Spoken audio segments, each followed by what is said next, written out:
안녕하세요. 딸아이 하나를 홀로 키우고 있는 중년 남자입니다. 몇 달 전까지만 해도 제게는 아내라는 사람이 있었지만 이제는 쓸쓸한 혼자가 되었네요. 제 손으로 선택해 꽤나 긴 시간 동안 살 부대끼며 살았던 여자지만 다시 떠올려도 참 지독하고 더러운 인연입니다. 아내와의 첫 만남은 선jal이었습니다. 저와 아내는 12살 차이, 정확하게 띠동갑입니다. 부끄러운 이야기지만 저는 30 후반이 넘어가는 나이에도 제대로 된 연애 한번 해본 적 없는 사람이었습니다. 어머니를 모시고 일에만 몰두하고 살아오느라 정신 차려보니 그 나이가 되어 있었습니다. 직업 특성상 주변에 아는 여자는커녕 온통 남자들 뿐이고 호라비들이 많다 보니 여자를 소개받을 일도 없고 만날 일도 없었습니다. 솔직히 조금 외로운 마음이 있긴 했습니다. 마흔을 바라보는 나이에 남들은 토끼 같은 자식, 여우 같은 마누라 끼고 지지고 볶고 잘 사는데 제 옆에는 아무도 없었으니까요. 아무리 돈을 많이 벌고 열심히 산다 해도 삶의 의미가 없이 느껴졌습니다. 그러던 와중 우연한 기회로 아내와 선을 보게 되었습니다. 전에 듣기로는 아내가 저보다 12살이 어리다고 했습니다. 게다가 사진을 보니 얼굴도 예쁘장하고 참해 보였습니다. 이런 여자가 왜 저 같은 늑다리와 선을 보나 싶었는데 알고 보니 집안이 많이 어렵다고 했습니다. 변변찮은 직업도 없는 상태였고 결혼이 급하다고 하더군요. 직접 만나본 아내는 예상보다 생각도 깊고 철이 일찍 든 것 같았습니다.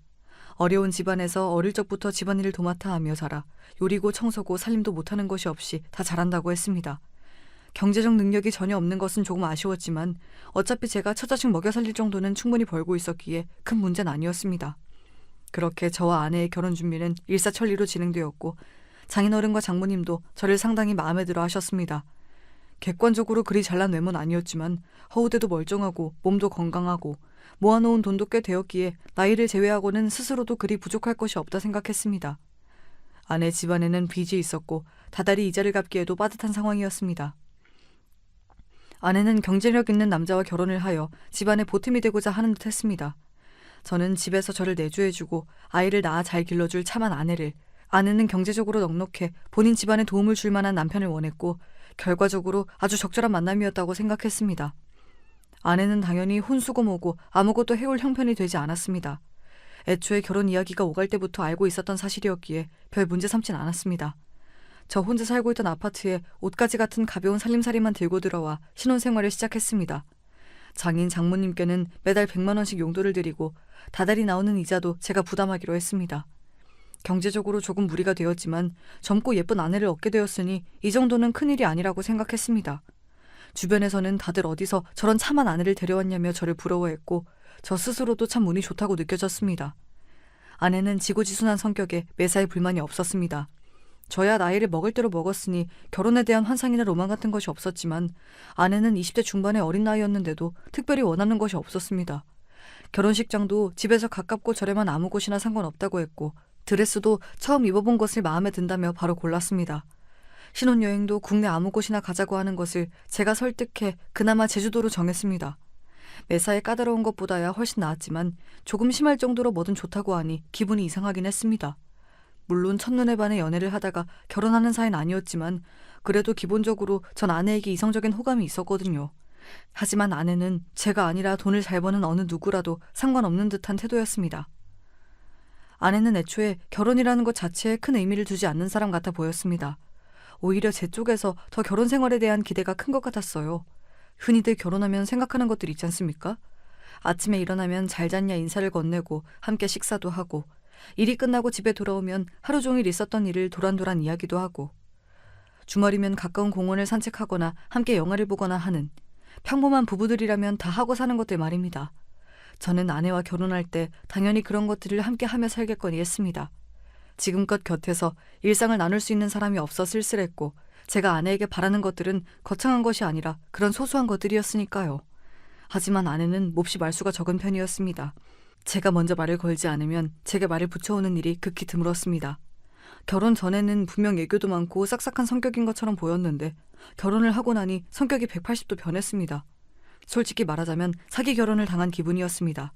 그렇다고 아내가 저를 무시하거나 결혼 생활에 충실하지 않은 것은 아니었습니다. 결혼 전 얘기했던 대로 아내는 살림 솜씨가 몹시 좋았습니다. 먹고 싶은 요리가 있다고 말하면 장을 봐와서 전문점에서 파는 것처럼 뚝딱 차려냈습니다. 빨래며 청소며 저 혼자 살 때와는 비교도 되지 않게 관리가 잘 되었고 그 점은 만족스러웠습니다. 그렇지만 제가 원했던 것은 가정부가 아니라 아내였습니다. 가정부와 아내의 차이점이 있다면 감정적인 교류 아니겠습니까? 그리고 가장 중요한 것은 자녀 문제였습니다. 저는 이미 30대 후반에 들어선 나이에 결혼을 했으니 서둘러 자녀를 보고 싶었습니다. 그러나 아내는 아직은 자녀 생각이 없다며 계속해서 자녀 계획을 미루고 싶어 했습니다. 물론 아내 입장에서는 본인이 20대 중반의 젊은 나이니 그리 조급할 것이 없을 만도 했습니다. 하지만 부부라면 제 입장도 고려를 해줘야죠.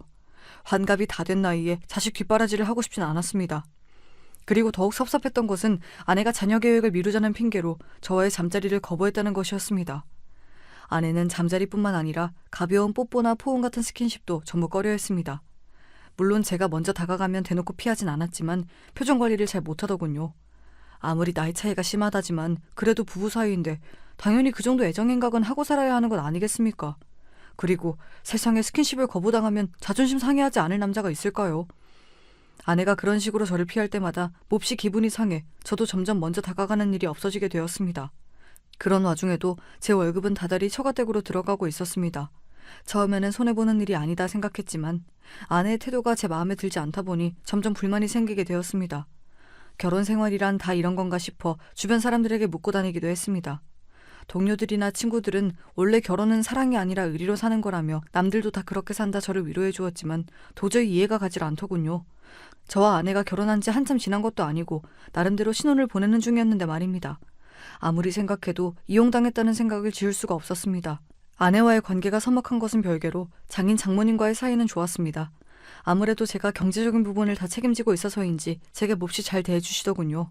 저도 그런 장인 장모님을 친부모처럼 생각하고 모시려 했습니다. 저희 아버지께서는 일찍이 제 곁을 떠나셨고 어머니 또한 시골로 내려가 지내신 지 오래였습니다. 오랜 기간 가까이에 연고 없이 홀로 지내다 보니 제게 다정하게 대해주시는 어르신분들에게 마음이 쉽게 열린 것도 있었습니다.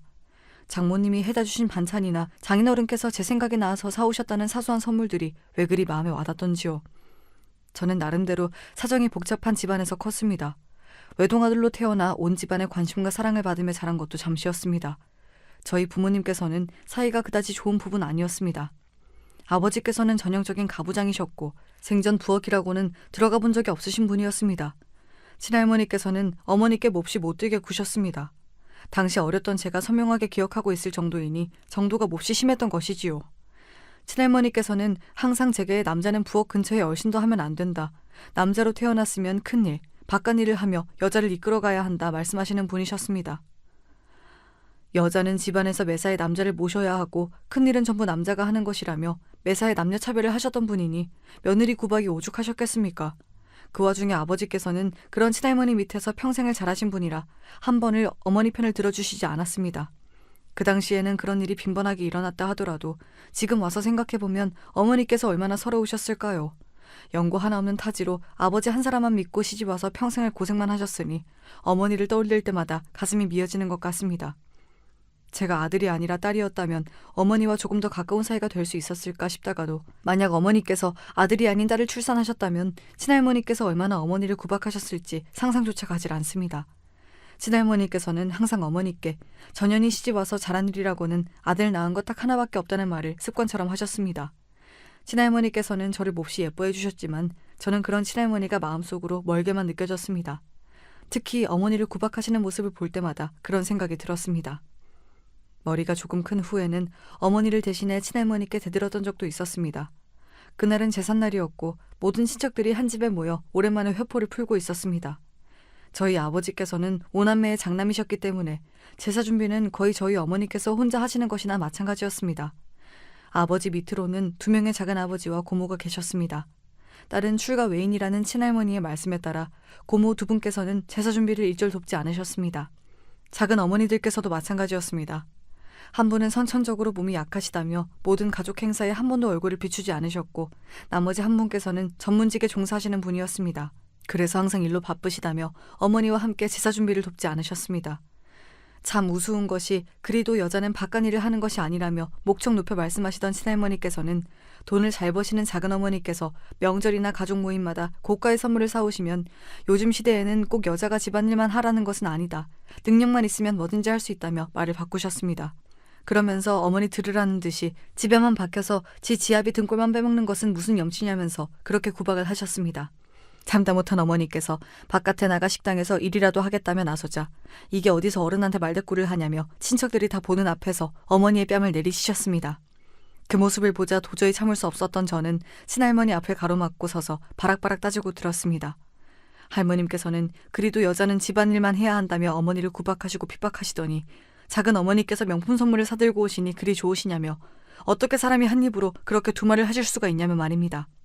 그러자 평소 저를 아끼시던 친할머니께서는 기가 차단한 듯이 어머니를 바라보시며 네가 자식 교육을 얼마나 엉망으로 시켰길래 이 착한 애가 나한테 이렇게 눈을 똑바로 뜨고 훈계질을 하냐며 그나마 잘한 것이라고는 아들 낳은 것밖에 없는 년이 아이 교육도 제대로 못 시켰다며 화를 내셨습니다. 저는 어머니께서 맞는 모습을 보고 도저히 참을 수가 없어 나섰던 것이었는데 그 모습이 친할머니의 심기를 더욱 거슬렸던 것인지 친할머니께서는 차마 입에도 담을 수 없는 욕들을 쏟아내시며 어머니의 머리채를 잡으셨습니다. 결국 아버지께서 나서서 상황이 마무리되었고 어머니께서는 아무런 말씀도 하지 못하시고 혼자 부엌으로 들어가셨습니다. 걱정되는 마음에 어머니의 뒤를 따라가 보니 어머니께서는 부엌 구석에 혼자 쭈그려 앉아 울고 계셨습니다. 그 모습이 아직도 생생히 기억이 납니다. 차마 그런 어머니께 다가가 위로를 드리지는 못하고 죄송스러운 마음에 저도 문 앞에 앉아 눈물을 훔쳤습니다. 제가 커갈수록 저의 모든 행동 하나하나가 어머니를 평가하는 지표가 되었습니다. 제가 학교에서 공부를 잘해 성적을 잘 맞아오면 어머니가 자식 교육을 잘 시킨 것이 되었고 제가 어쩌다 친구와 다툼을 해 말썽을 피우면 어머니께서는 자식 교육 하나 제대로 시키지 못한 못난 어머니가 되셨습니다. 친구와 싸운 것은 명백히 제 잘못인데 친할머니께서는 저를 혼내시는 것이 아니라 어머니 탓을 하셨습니다. 네가 자식 교육을 잘 시켰으면 아이가 저렇게 삐뚤어지진 않았을 텐데 전부 네 탓이라며 어머니를 나무라셨고 어머니는 그럴 때마다 한마디 반박도 하지 못하시고 고개를 숙이셨습니다. 저는 그런 어머니의 모습을 볼 때마다 마음이 너무 불편했습니다. 그래서 최대한 행동거지를 조심하려 했습니다. 제가 잘못을 저지르면 혼나는 것은 제가 아니라 어머니였기 때문입니다. 친할머니께서는 제가 고등학교에 들어갈 무렵 건강이 급격하게 악화되셨습니다. 평소 혈압 수치가 좋지 않으셨는데 합병증이 생기시며 이곳저곳 아픈 곳이 많아지셨고 일상생활에도 문제가 많아졌습니다. 혼자서 식사를 하시기는커녕 이동조차 힘든 상황이었고 당연히 그 모든 병수발은 저희 어머니께서 하셨습니다. 친할머니께서는 자식이 무려 5명이나 있었지만 그 자식들은 하나같이 책임을 어머니께 떠넘기기 바빴습니다. 형님이 평소에 곁에서 잘 모셨으면 어머니께서 이렇게 되셨겠어요. 형수님께서 잘 좀 돌봐주세요. 저희들은 다들 바깥일 하느라 바쁘지 않습니까? 어쩌면 그렇게 사람이 양심이 없을 수가 있는지. 저 같았으면 도저히 못하겠다 선언하고 친할머니를 요양원에 모셨을 것 같은데 어머니께서는 친할머니가 돌아가실 때까지 손수 친할머니를 모셨습니다. 친할머니께서는 나중에는 치매까지 심해지셔서 기저귀도 차고 완전히 아이처럼 변하셨습니다. 그토록 독불 장군이셨던 분이 세월 앞에서는 참 장사 없구나 싶었습니다. 어머니께서는 그 모든 병수발을 묵묵히 해내셨습니다. 그러는 동안 아무도 모르게 어머니의 몸도 상해가고 있었나 봅니다. 친할머니께서 돌아가시고 제가 첫 직장에 들어가던 해 어머니께서는 말기암 판정을 받으셨습니다. 암을 발견했을 당시 이미 각종 장기에 전이가 되어 있는 상태였고 병원에서는 항암 치료를 받으셔도 살 수 있는 가능성이 거의 없다고 했습니다. 말 그대로 시한부였습니다. 그 사실을 처음 전해 듣고 하늘이 무너지는 기분이었습니다. 이제야 막 사회에 첫 발을 내딛고 돈을 벌어 어머니를 호강시켜드릴 생각을 하고 있었는데 호강시켜드릴 새도 없이 돌아가신다뇨. 게다가 암 말기에 온 몸에 전이가 된 상태라니 그동안 어머니께서 아무 말씀도 없으신 채 혼자서 얼마나 고생이 심하셨을지 가슴이 미어지는 것 같았습니다. 의사 선생님께서도 통증이 몹시 심하셨을 텐데 왜 이제 오셨냐며 안타까워하셨고 저 또한 그동안 제 인생 살기 바쁘다는 핑계로 어머니의 고생을 모른 척하며 살아온 것 같아 너무나 죄송스러운 마음이었습니다. 가장 놀라운 것은 아버지의 변화였습니다. 평생 동안 그렇게 어머니가 친할머니께 구박받으며 온 집안의 일을 떠맡아 하시는 것을 방관자처럼 지켜봐 오셔놓고 어머니께서 암 판정을 받으시자 아버지께서는 완전히 다른 사람처럼 돌변하셨습니다. 평생 본인 밥상 한번 스스로 차려본 적 없으시던 분이 갑자기 부엌 앞에서 칼질을 하시는 게 아니겠습니까? 아버지께서 처음으로 끓여주셨던 된장찌개는 정말로 맛이 없었습니다. 세상에 국물 내기용 커다란 멸치를 대가리도 떼지 않은 채 찌개에 넣는 사람이 어디 있습니까? 그것도 수십 마리를 말입니다. 아무리 요리를 해본 적이 없는 저라도 그 정도 상식은 있습니다. 있는 대로 멸치를 잔뜩 부어놓고 끓여 국물에서는 멸치똥 비린맛이 났고 야채들은 제멋대로 썰려 제대로 익지도 않은 엉망진창인 찌개였지만 어머니께서는 연신 맛있다 말씀하시며 드셨습니다. 정작 아버지께서는 몇 숟갈 뜨지도 않고 내려놓았지만 말입니다. 언제나 소파 앞에 앉아 무표정으로 텔레비전만 보고 계시던 아버지께서 일어나 집안일을 하시는 모습을 보고 있자니 참 기분이 이상하더군요. 저렇게 하실 줄 아시는 분이 왜 지금껏 단 한 번도 어머니를 돕지 않으셨나 싶기도 하고, 이제라도 집안일에 손을 대시니 다행인가 싶기도 하고, 저 또한 착한 아들인 척 글을 쓰고 있지만 어렸을 적부터 자라며 집안일을 도와드린 일은 손에 꼽았습니다. 살림에 익숙하지 않은 남자 둘이서 집안을 살피려니 점점 집안 꼴이 엉망이 되어갔습니다. 병원에 계시던 어머니께서 종종 집에 돌아오시는 날이면 아무리 가만히 쉬시라고 말씀을 드려도 어머니께서는 하루 종일 집안 곳곳을 청소하시고 살피시곤 했습니다. 평생을 다정한 말 한마디 안 하시던 아버지께서 잠드신 어머니 머리맡에서 한참이나 어머니의 다 갈라진 손을 쓰다듬으시며 앉아 계시는 모습을 봤습니다. 그 모습을 보니 마음이 참 복잡했습니다. 한평생 고생만 하신 우리 어머니, 뭐가 그리 급하다고 하늘에서는 이리 일찍 데려가시려 하시는 건지, 어머니 앞에서는 애써 웃는 모습만 보이고 밝은 척하려 애썼지만 저도 남몰래 우는 날이 늘어갔습니다. 그건 아버지께서도 마찬가지였습니다. 제가 생각하던 아버지께서는 어머니가 돌아가시든지 말든지 눈 하나 깜짝 안 할 뿐이었습니다. 어머니께서 돌아가신다면 이제 누가 밥을 차리고 집안일은 누가 하냐, 그런 소리나 하실 분인 줄로만 알았습니다. 제가 보기에 아버지께서는 전혀 어머니를 사랑하시는 것 같지 않았기 때문이었습니다. 어떻게 사랑하는 사람이 저렇게 고생을 하는데 그 흔한 위로 한마디 하지 않을 수가 있나 싶었습니다. 하지만 어머니께서 목숨이 달린 큰 수술을 마치시고 일주일 만에 기적적으로 눈을 뜨셨을 때 아버지께서는 정말로 너무나 서럽게 우셨습니다. 모든 친척들이 다 보는 자리에서 아버지께서는 그렇게 아이처럼 우셨습니다. 처음에는 소리를 죽이려 하셨지만 결국 엉엉 울고 마셨습니다. 그런 아버지를 보고 저도 따라 울었습니다. 아버지가 원망스럽기도 했습니다. 속으로는 어머니를 저렇게 아끼시고 사랑하시면서 건강하실 때 조금이라도 더 다정히 대해주시지, 어머니 멍든 마음 조금만 더 살펴주시지, 저 스스로도 좋은 아들이 되지 못했다는 죄책감 때문에 아버지를 더 탓했는지도 모르겠습니다. 얼마 살지 못하고 돌아가실 것이라던 첫 진단과는 다르게 어머니께서는 수술 이후 점점 몸을 회복해 가셨습니다.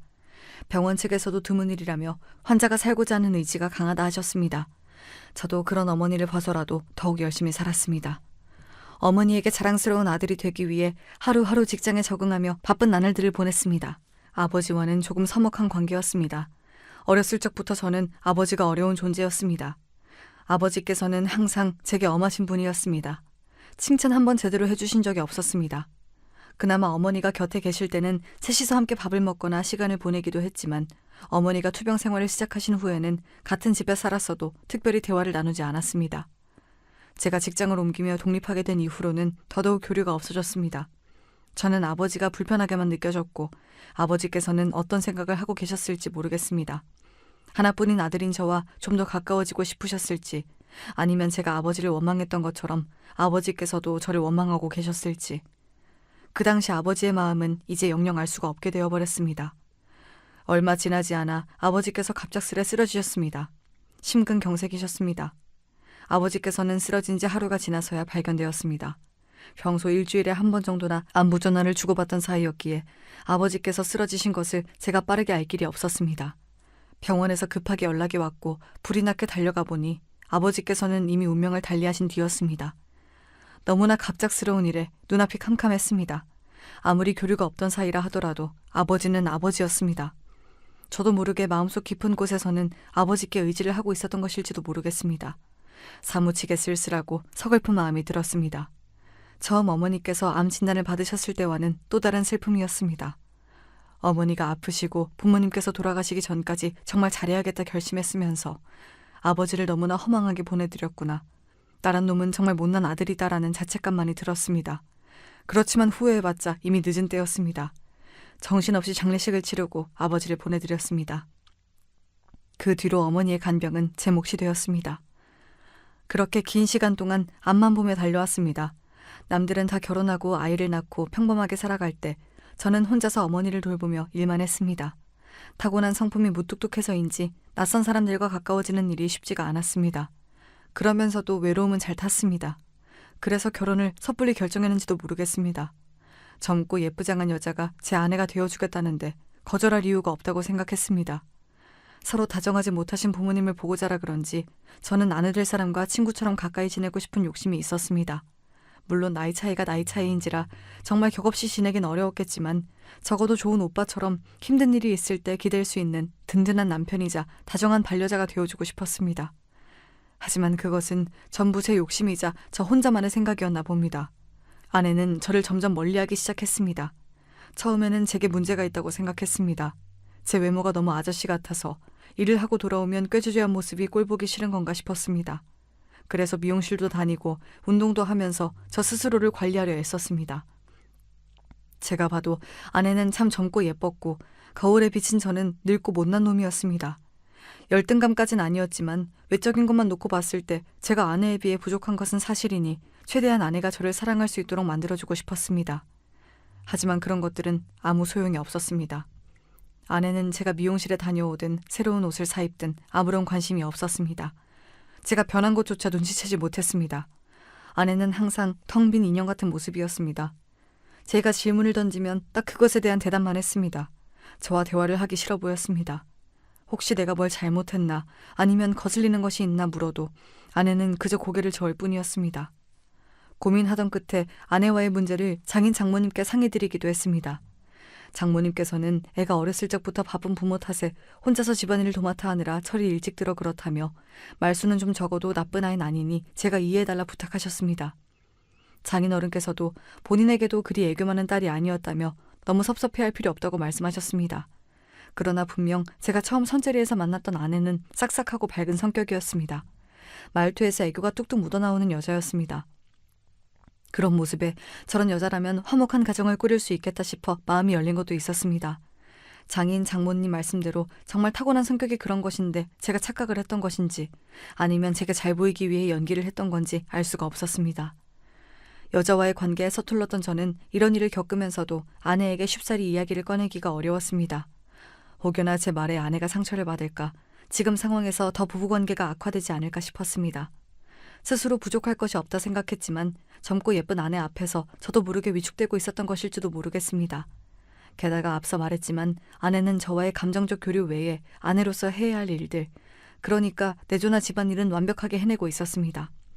와이셔츠는 매일 아침마다 빳빳하게 다려져 있었고 몇 시에 출근을 하든 따뜻한 국과 반찬을 내어 아침을 차려주었습니다. 외박 같은 것은 하는 법이 없었고 평소에도 외출하며 이리저리 돈을 쓰고 다니기보다는 집에서 얌전히 책을 읽거나 영화를 보는 등 가벼운 취미를 즐기는 것 같았습니다. 그래서 그런 아내가 뒤로 저 모르게 그런 더러운 짓거리를 하고 다녔을 것이라고는 전혀 생각하지 못했습니다. 다시 생각해도 정말 화가 끓어오르고 그 여자 얼굴에 침이라도 뱉어주고 싶은 심정입니다. 제가 처음으로 아내에게 의심을 가지게 된 것은 딸아이를 임신했을 당시였습니다. 당시 저는 회사 사정상 지방으로 장기 출장을 가게 되었습니다. 그렇지 않아도 서먹한 사이에 오래 떨어져 있으려니 마음이 불편하더군요. 그때까지만 해도 아내와의 사이를 걱정하기만 했지 아내를 의심해 본 적은 한 번도 없었기에 임신한 아내를 두고 멀리 가게 되는 것이 미안하기만 했습니다. 아내는 그런 저에게 괜찮다며 아무 걱정 없이 출장을 다녀오라 배웅해 주었고 저는 출장 내내 하루빨리 돌아오고 싶은 마음으로 일했습니다. 그렇게 열심히 일하다 보니 예정보다 업무를 일찍 마칠 수 있게 되었고 본래 일정보다 하루 더 앞당겨 집으로 돌아오게 되었습니다. 아내에게는 일부러 말하지 않았습니다. 아내가 좋아하는 복숭아를 한 박스 사들고 돌아가 아내를 놀래켜줄 작정이었습니다. 그러나 집 앞에 거의 도착해 갈 즈음 홀몸도 아닌 사람을 놀라게 해선 안 될 것 같다는 생각에 지하 주차장에서 전화를 걸었습니다. 전화를 받은 아내는 집에 있다고 했고 저는 지금 지하 주차장에 도착해 있다며 이제 막 올라가려고 했다 말했습니다. 제 말에 아내는 너무나 놀란 목소리로 내일 온다고 하지 않았냐 되물었고 저는 원래 일정은 그랬지만 당신이 걱정되어서 하루 일찍 돌아와다 답했습니다. 그러자 아내는 사실은 지금 잠깐 산책을 나와 있는 상태다. 집에만 있자니 좀 답답해서 아파트 주변을 걷는 중이다 말을 바꿨습니다. 아까는 집에 있다더니 갑자기 산책 중이라는 것이 좀 이상하긴 했지만 알겠다 답하고 집에 먼저 올라가 있겠다 말했습니다. 그랬더니 아내가 올라가지 말고 본인을 데리러 와달라고 부탁하는 겁니다. 어려운 일도 아니었기에 알겠다 답했고 그렇게 아내를 찾아 아파트 입구 쪽으로 나왔습니다. 분명 입구 바로 앞에 있다던 아내는 10분, 20분이 지나가도록 나타나지 않았고 이상한 마음에 다시 전화를 걸어보려던 찰나 아파트 안쪽에서 나타났습니다. 아파트 주변을 산책하고 있다던 사람이 왜 아파트 입구 쪽에서 걸어 나오는지 의아했지만 아내는 길이 엇갈린 것 같다며 당신이 보이지 않아서 안쪽으로 들어가 헤매고 있었다 말했습니다. 이제 와서 돌이켜보면 미심쩍은 부분이 많지만 그때까지만 해도 그저 임산부가 더운 날씨에 밖을 오래 걸어다니느라 힘들었겠다 싶은 생각뿐이었고 서둘러 아내를 데리고 집으로 올라갔습니다. 하지만 집에 도착하자 전혀 예상하지 못했던 일이 생겼습니다. 부엌 싱크대 옆에 와인과 와인잔이 놓여 있었던 것이었습니다. 아내는 임신 중이니 당연히 술을 마실 이유가 없었습니다. 아내에게 이게 무엇이냐 묻자 아내는 오전에 잠시 동네 친구가 다녀갔다 말했습니다. 제가 알기로는 아내에게 동네 친구 같은 사람은 없었습니다. 아내는 항상 집에 있는 것을 좋아했지 밖에 나가 사람을 사귀고 사교 활동을 즐기는 성격이 아니었습니다. 생전 사람들과 어울리는 것을 본 적이 없는데 무슨 동네 친구냐 되묻자 산책을 하다가 만난 젊은 엄마라고 했습니다. 당연히 자기는 마시지 않았고 그 친구만 마신 것이라며 아까 치워놓는다는 걸 깜빡했다고 말하는데 조금 미심쩍긴 했지만 그날은 그렇게 넘어갔습니다.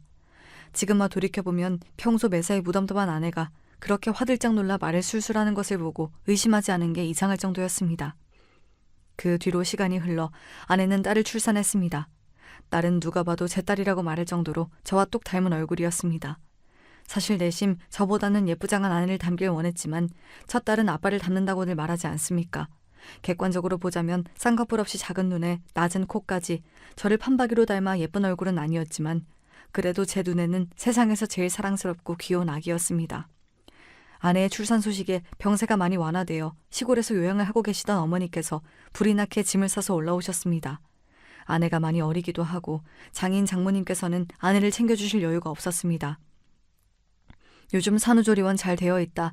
굳이 어머니께서 올라오지 않으셔도 된다. 한사코 뜯어 말렸지만 어머니께서는 고집을 부리셨습니다. 결혼하고 지금껏 몸이 아프다는 핑계로 시어머니 노릇 한번 제대로 못 해주셨다며 한 달여 정도 저희 집에 머물며 아내의 몸조리를 돕겠다 하셨습니다. 이 소식을 전해 들은 아내는 눈에 띄게 불편한 기색이었습니다. 당연히 그럴 만도 했습니다.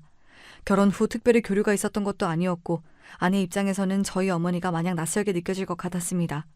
어머니께서 아내의 몸조리를 돕는다는 소식에 장모님께서도 어딘가 불편하신 눈치였습니다. 그때만 해도 저는 그저 장모님께서 본인이 하지 못하는 일을 저희 어머니께서 해주신다니 미안한 마음에 염치가 없어 그러신 줄로만 알았습니다. 사실은 제가 알지 못하는 더러운 내막 때문이었다는 것을 전혀 모른 채 말입니다. 어찌되었든 저희 어머니께서는 한 달 동안 집에 머무시며 아내의 몸조리를 도우셨습니다. 어머니 호강을 시켜드리지는 못할 망정 며느리 수발까지 들게 만든 것 같은 기분에 마음이 썩 불편하긴 했습니다. 하지만 어머니께서 누가 뭐라 하든 이것만은 꼭 하셔야겠다 고집을 부리시는 통에 저도 어쩔 도리가 없었습니다. 그 뒤로 시간이 흘러 아이가 돌이 되었을 무렵이었습니다. 아이가 태어난 이후로 저와 아내는 전보다 사이가 조금 더 가까워졌습니다. 매사에 무뚝뚝하고 까칠했던 아내가 점점 더 제게 마음을 여는 것 같았습니다. 아이가 생기니 마음가짐이 달라지는 건가 싶었습니다. 아내는 이제 막 돌이 지난 아이를 데리고 문화센터며 배움마당이며 이곳저곳을 다니느라 바빴습니다. 항상 우울한 낯으로 집에만 있는 것보다는 훨씬 바람직한 일이라 생각해 그런 아내에게 잘한다 잘한다 칭찬을 해주었습니다. 물론 밖에 나다니는 만큼 집안을 돌보는 시간은 줄었습니다. 신혼 때처럼 진수성찬을 차려주거나 아침마다 빳빳이 다려진 와이셔츠는 찾아볼 수가 없었습니다. 그렇지만 육아 때문에 바쁠 테니 전부 다 이해하려고 했습니다. 처녀 시절부터 마르고 예뻤던 아내는 출산 후 외모를 더욱 열심히 관리하기 시작했습니다. 결혼 후 한동안은 젊은 나이답지 않게 평범한 유부녀처럼 고무줄 바지에 펑퍼짐한 티셔츠만 입고 다니더니 아이를 낳고서 오히려 더 외모 관리에 힘쓰는 것 같았습니다. 아이를 낳았어도 아내는 여전히 20대였고 워낙에 원래부터 예쁘장한 편이었으니 출산 후 망가진 외모가 싫어 그런 줄로만 알았습니다. 산후조리할 때 원래 먹는 것이 중요하지 않습니까? 미역국, 고기, 각종 과일. 산모에게 좋다는 것들은 다 사다 날라도 아내는 쳐다보지도 않았습니다. 어머니께서 하루 종일 부엌에 서서 땀을 뻘뻘 흘리며 차려주신 밥상도 겨우 두어 숟갈 뜨고는 입맛이 없다며 내려놓곤 했습니다. 아내는 아이를 낳고 매사에 몸을 조심해도 모자랄 시기에 운동을 하겠다며 헬스장에 보내달라 고집을 피우기도 했습니다. 아무리 생각해도 이제 막 출산을 한 몸으로 헬스장을 다니는 것은 무리일 것 같아 결국 집에서 혼자 운동을 할 수 있도록 고가의 운동 장비를 사주기도 했습니다. 그때부터 아내는 매사에 욕심이 많아졌습니다. 생전 쇼핑 같은 것은 하지 않던 여자가 갑자기 카드를 마구 긁어대기 시작했습니다. 아내가 구입하는 것들은 주로 화장품이나 옷같이 외모를 꾸미는 것들이었습니다. 처음에는 아까 말했던 대로 출산 후 예전 같지 않은 외모 때문에 스트레스를 받아 그러는 줄로만 알았습니다. 그래서 그런 아내에게 한마디 핀잔을 주지 않았습니다. 매달 처가댁에 들어가는 돈에 아내의 사치 비용까지 더해지니 허리가 휠 지경이었지만 그놈의 자존심이 뭐라고 12살이나 어린 아내에게 화장품 좀 그만 사라는 말은 도저히 못하겠더군요. 그때까지만 해도 아내에게 조금의 죄책감이 있었는지도 모르겠습니다. 뭣도 모를 나이에 저에게 시집와 집에서 살림만 하고 또래들은 한창 사회생활을 나이에 아이를 낳았으니 이런 쇼핑이라도 하지 않으면 스트레스를 어디서 풀겠나 싶었습니다. 그래서 아내가 점점 화장이 진해지고 옷차림이 과해져도 제 나이에 맞게 멋 좀 부리는 것이니 이해하려 했습니다. 하지만 아무리 생각해도 아이를 데리고 동네 엄마들을 만나러 나간다는데 꾸밈 정도가 너무 과한 것 아닌가 싶긴 했습니다. 그런 일들이 계속 반복되자 아무리 둔한 저라도 점점 의심이 생길 수밖에 없었습니다.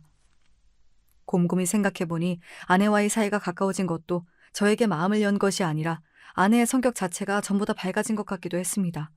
전에는 매사에 생기가 없었다면 사람이 완전히 달라졌다고나 할까요? 그렇게 의심만 쌓여가던 중 결국 저는 충격적인 장면을 목격하고야 말았습니다. 아내가 낯선 남자와 다정하게 팔짱을 끼고 입을 맞추는 모습을 두 눈으로 똑똑히 보고만 것입니다. 그날은 어머니께서 병원 정기점검을 받으시기 위해 시골에서 올라오셨고 피곤하다는 아내를 혼자 두고 어머니를 모시고 병원에 다녀오는 길이었습니다. 아파트 입구 횡단보도 앞에 서 있는 젊은 남녀가 시야에 들어왔고 자세히 보자 다름 아닌 제 아내였습니다. 아내 옆에 남자는 제 딸아이가 타고 있는 유모차를 마치 아빠라도 되는 양 밀고 있었습니다. 순간 제 눈을 의심했습니다. 누가 봐도 두 남녀는 신혼부부처럼 보였습니다. 아내는 제 앞에서 한 번도 보여주지 않은 얼굴로 환하게 웃고 있었습니다. 두 사람은 아파트 입구에서 아쉬운 표정으로 작별 인사를 나누고 진하게 포옹을 나눴습니다.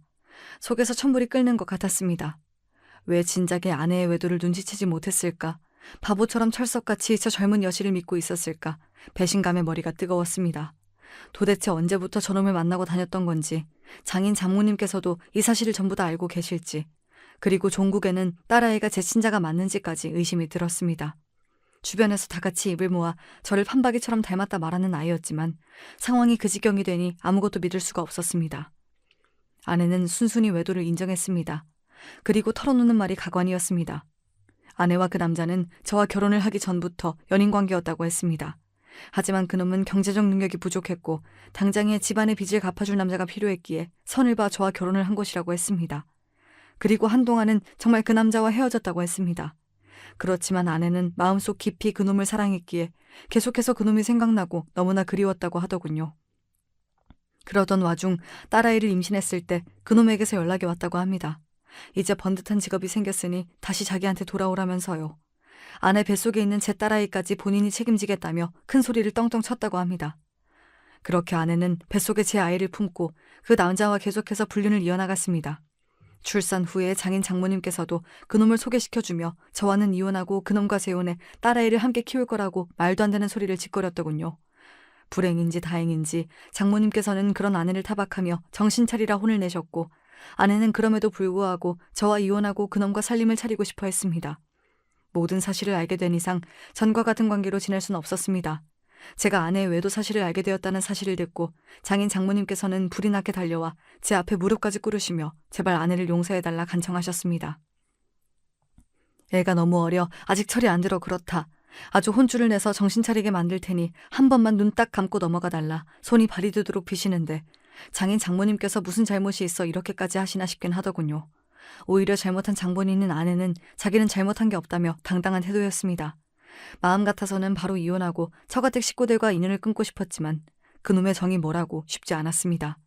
게다가 아내와 저 사이에는 딸아이도 있었고 저 혼자 아이를 잘 키울 자신이 없었습니다. 결국 아내의 외도를 용서하고 지나가기로 했고 그 뒤로 아내는 제 감시 하에 지내게 되었습니다. 외출 한 번을 해도 무조건 제게 허락을 맡아야 했고 카드도 압수했습니다. 조금 너무한 게 아닌가 싶으실 수도 있겠지만 그렇게 하지 않으면 또 그놈을 만나러 갈 것 같았습니다. 아내는 그 뒤로 저를 완전히 투명인간 취급했습니다. 밥을 차려주거나 빨래를 하는 등 집안일은 제대로 했지만 저와 대화하고자 하는 의지가 전혀 없어 보였습니다. 항상 딸아이 곁에만 붙어있고 제가 딸아이에게 다가가려 하면 성질을 냈습니다. 상황이 그렇게 되니 분명 잘못한 것은 아내인데 제가 눈치를 보며 사는 지경이 되었습니다. 이렇게 사는 것이 맞나 싶을 때쯤 일이 터졌습니다. 저희 어머니께는 아내의 외도에 대한 이야기를 드리지 않았습니다. 괜히 안 좋은 소식을 전해드려 건강이 악화될까 걱정이 되었기 때문이었습니다. 회사에서 일하던 중 어머니께서 손녀 얼굴이 보고 싶다며 얼마 전 김장한 김치를 직접 들고 올라오시겠다는 말씀을 전하셨습니다. 어머니께 아내와 냉전 상태라는 사실을 차마 말씀드릴 수가 없어 힘들게 왜 어머니께서 올라오시냐, 주말쯤에 제가 아이를 데리고 내려가겠다 말씀드리고는 회사 일로 바빴던 탓에 급하게 전화를 끊었습니다. 그렇게 정신없이 일을 하던 와중 갑작스레 파출소에서 연락이 왔습니다. 파출소에서 저를 찾는 전화가 왔다기에 처음에는 요즘 유행하는 보이스피싱인 줄로만 알았습니다. 전화를 받아보니 전혀 생각도 못했던 어머니 목소리가 들렸습니다. 알고 보니 어머니께서는 제게 전화를 하셨을 때 이미 기차에 올라타신 상태였던 것입니다. 올라오시는 길에 정신이 없어 기차에서 휴대폰도 잃어버리시고 어찌저찌 주변 사람들에게 물어 겨우 저희 아파트를 찾아오셨다는데 집에 있던 아내가 어머니를 보고는 있는 대로 성질을 냈다고 합니다. 여기가 어디라고 연락도 없이 오냐며 짜증나니까 다시는 찾아오지 말라 어머니를 바로 쫓아내버린 것입니다. 전혀 예상하지 못했던 상황에 너무나 당황하신 어머니께서는 제게 연락을 하려 하셨지만 수중에 핸드폰이 없으셨고 아파트를 찾아오셨던 것처럼 주변에 물어 저희 회사를 찾으시려다가 길을 잃어 파출소에 가셨던 겁니다. 저희 회사 이름과 제 이름 석잔 알고 계셨기에 파출소 측에서 회사로 연락을 준 것이었고 모든 이야기를 듣고 나니 정말 피가 거꾸로 솟는 기분이었습니다. 회사의 사정을 설명하고 불이 나게 파출소로 향하니 어머니께서 품에 김치통을 안고 파출소 한켠에 앉아 계셨습니다. 그 무거운 것을 들고 추운 날씨에 한참을 길을 헤매셨을 어머니를 생각하니 저도 모르게 눈물이 쏟아졌습니다. 이런 못난 아들이 얼마나 좋은 아빠, 좋은 남편이 되겠다고 그런 나쁜 년을 내치지도 못하고 집에 들여놓고 있었나 싶은 생각이 들더군요. 그 길로 바로 집으로 찾아가 아내를 끌어냈습니다. 아내는 한가롭게 소파에 앉아 과자를 먹고 있었습니다. 이 엄동설안에 남편 어머니를 바깥으로 쫓아내놓고 어떻게 그렇게 아무 일도 없었다는 듯 평온히 쉬고 있을 수가 있는지 도저히 상식선에서는 이해가 가질 않는 여자였습니다. 마음 같아서는 정말 뺨이라도 몇 대 내려치고 싶은 기분이었지만 더 이상 그럴 가치조차 느껴지지 않았습니다. 아내가 저희 어머니께 했던 행동 그대로 아내를 잠옷째로 집 밖으로 내쫓았습니다. 아내는 지금 이게 뭐하는 짓이냐며 이 추운 날씨에 사람 얼어 죽일 일이냐고 적반하장으로 굴더군요. 그런 아내의 얼굴에 먹다 남은 과자 봉지를 던져버리고는 그대로 문을 닫았습니다. 저런 년 따위 얼어 죽든 말든 이제 저와는 아무 상관도 없었으니까요. 어머니께 모든 자초지종을 다 설명드리고 바로 장인 장모님께도 연락드렸습니다. 연락을 받으신 두 분께서는 바로 저희 집으로 달려오셨습니다. 문 앞에서 덜덜 떨고 있던 아내를 끌고 데려오셔서는 무릎을 꿇고 또 손이 발이 되도록 비시는데 이번엔 아무런 감정이 들지 않았습니다. 그저 빨리 이 사람들이 제 인생에서 사라져줬으면 좋겠다 하는 생각뿐이었습니다.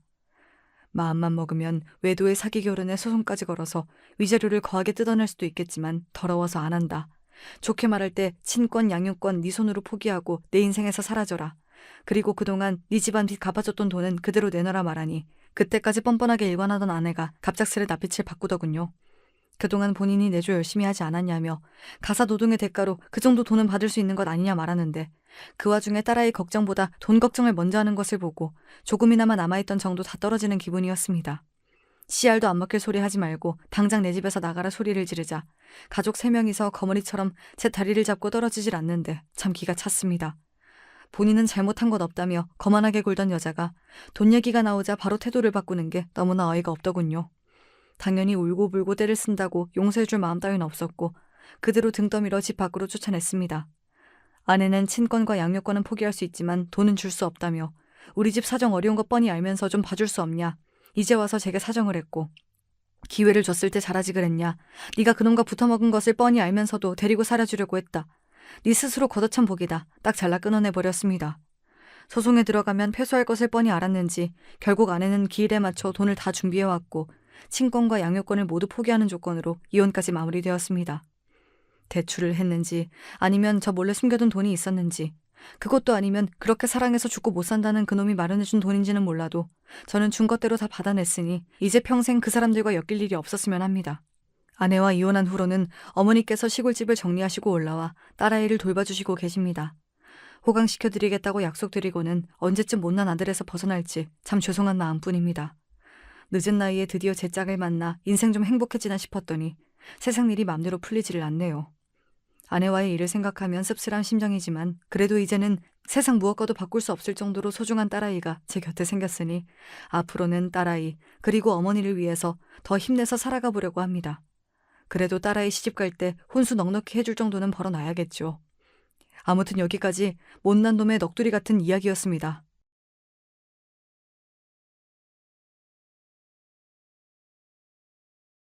안녕하세요. 전 어떤 남자에 대한 이야기를 꺼내고 싶어서 사연을 신청하게 되었답니다. 그 남자는 분명하게 저와 사실혼 관계에 있었어요. 다들 사실혼이 뭔지 아시죠? 법적으로 혼인신고까지 한 건 아니지만 사실상 부부나 다름없게 지내는 사이 말이에요. 편의상 그 남자를 약혼자라고 칭하는 게 나을 것 같네요. 약혼자를 만난 건 제 나이 27대 일이었습니다.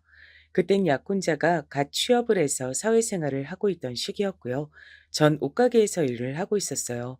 처음엔 지인을 통해 안면을 떠서 아는 사이로 그렇게만 지내다가 몇 번 따로 술자리를 가게 되자 감정이 피어올라 사귀게 됐죠.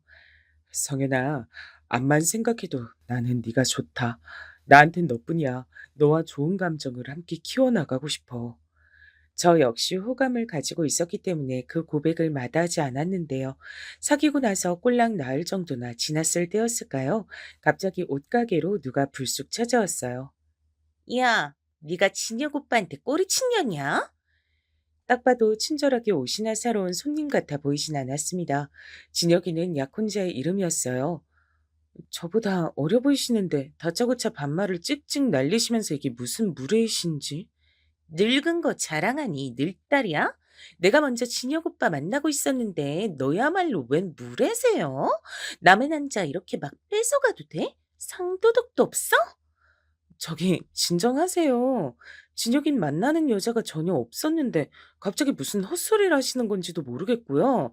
여기서 이러시면 영업 방해입니다. 남의 남자한테 꼬리쳐서 빼앗아 놓고 낯짝도 두껍네. 내가 그 낯짝 벗겨내줄게. 끼케야 대학 졸업반 정도로 보이던 그 여잔 판매를 위해서 걸려있던 옷을 잡아 뜯었습니다. 그래서 놀란 전 그 여자의 머리를 잡아 뜯었죠. 동네에서 마침 순찰을 돌고 있던 경찰분들이 지나가다 목격을 하시는 바람에 일단락 될 수 있었습니다. 남자 때문에 이렇게 됐단 설명을 듣고 그분들이 무척 비웃음 가득한 표정으로 절 바라보셨던 기억이 나네요. 전 그때 약혼자에게 당장 연락을 했었어요. 나 일하는 가게로 웬 이상한 여자가 찾아왔었어. 말하는 것도 그렇고 옷도 그렇고 약간 싸 보이던데? 네가 그런 여자를 어떻게 알아? 무슨 사이야? 아, 누군지 알 것 같다. 성현아, 내가 정말 미안하다. 너한테 그런 피해가 갈 줄은 몰랐는데 이놈의 인기. 내 대학 간판이나 얼굴만 보고 자꾸 덤비는 여자애들이 있네. 아, 그랬어? 그럼 내가 듣기론 네가 그 여자랑 나 사이에서 양다리를 걸친 것처럼 느껴졌던 건 다 내 착각이란 거지? 내가 성현이 널 두고 왜 양다리를 걸쳐? 너만한 여자가 또 어딨다고. 약혼자의 그딴 허술한 대답만 듣고도 믿었던 제가 바보였죠.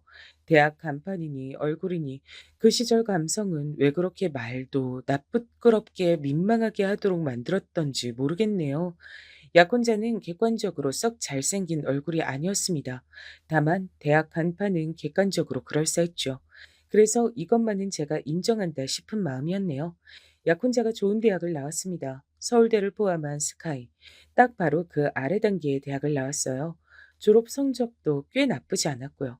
그러니 본인이 어느 정도 자화자찬을 할 만은 했습니다. 옷가게를 다짜고짜 습격했던 그 여자는 교양과는 백만 광년 정도 떨어져 보이는 인물이었기 때문에 약혼자와 따로 만나던 사이는 절대 아닐 것 같았어요. 어쨌거나 약혼자는 명문대 출신이었고 고지식한 이미지였으니까요. 제가 당시에 동경하던 요소를 갖추고 있는 남자가 바로 약혼자였습니다. 고학력자를 제가 원해 맞지 않게 되었던 배경을 설명하자면 저희 집안 이야기로 잠시 넘어가야 하는데요. 제가 고향이 서울이긴 하지만 꼴랑 4살 때 지방의 시골로 이사를 가서 그곳에서 고등학교 마칠 때까지 쭉 살았답니다. 조부모님께서 저희 친정 부모님을 호출하셨기 때문이에요. 당시에 친할아버지의 건강이 무척 안 좋아져서 그랬다고 하더군요. 그러게 친정엄마께선 졸지에 시골 생활을 하면서 졸지에 시부모를 모시고 사는 며느리가 되셨습니다. 편찮으신 친할아버지께선 별 말씀 없으셨는데 기운 넘치는 친할머니께서 이런저런 말씀을 자주 늘어놓으셨어요. 그건 바로 사람을 대학을 나와야 한다는 것이었습니다. 옆 동네 보니까 어디 서울에 무슨 대학을 갔다고 현수막이 걸려 있던데 대학 가는 게 그 정도로 엄청난 일인가 보다.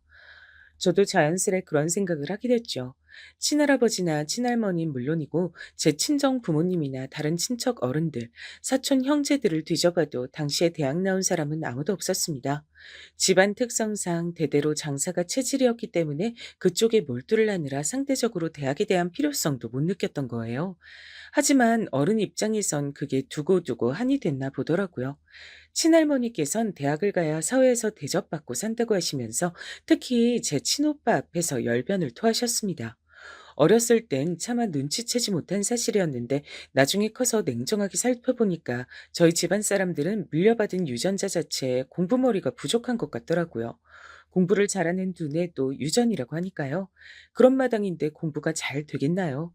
친오빠는 집안 어른들의 기대를 배신하고서 고등학교를 졸업하자마자 자기 아는 형이 시작했다는 일에 같이 뛰어들었습니다. 전문대 가겠다 해놓고선 이게 대체 무슨 일이라니. 전문대 내겠다던 등록금은 다 어디로 떼먹은 거야? 친정엄마께서 얼굴이 새파랗게 질리셨었죠. 친오빤 심지어 군대를 가기도 전에 짝을 만나서 결혼까지 해버렸습니다. 남자 나이 22살에 혼전 임신도 아닌데 결혼하는 경우는 정말이지 드물지 않나요? 제 친오빠와 새언니가 특수한 경우였던 것 같네요. 참고로 새언니도 대학 근처에도 안 가본 사람이었고요. 근데 집안에 대대로 물려받은 땅이 좀 있어서 형편은 괜찮았습니다.